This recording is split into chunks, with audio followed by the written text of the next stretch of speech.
Any tips on avoiding booze? Yeah, that's a real tough one. Well, I would say a couple of things.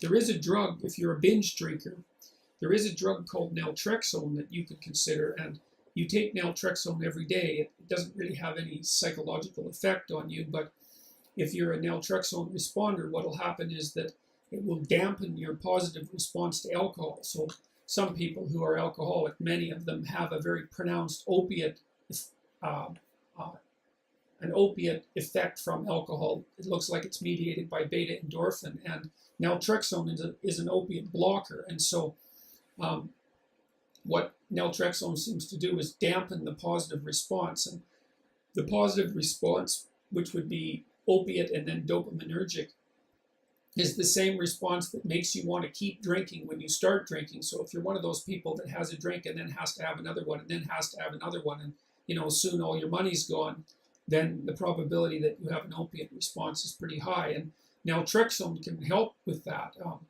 Generally, when people take naltrexone, they keep drinking. They try to control, but they keep drinking, and they learn over time that the alcohol doesn't have the same punch. It's still pleasant, but doesn't have the same overwhelming punch that it did at one point.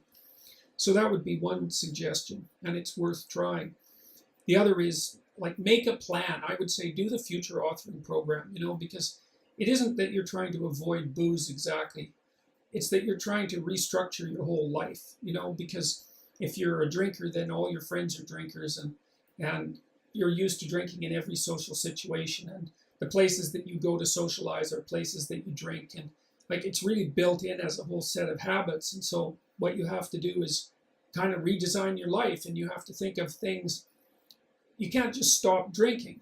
You have to figure out what you're going to start doing instead of drinking. There's a hole that you have to fill.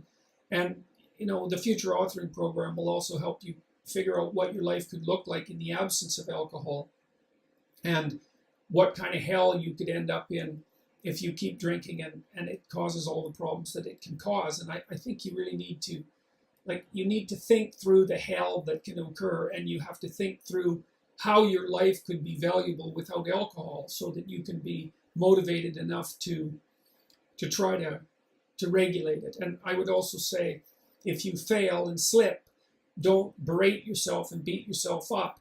Just start quitting again, because if you could cut your alcohol intake down 75%, that's a hell of a lot better than zero.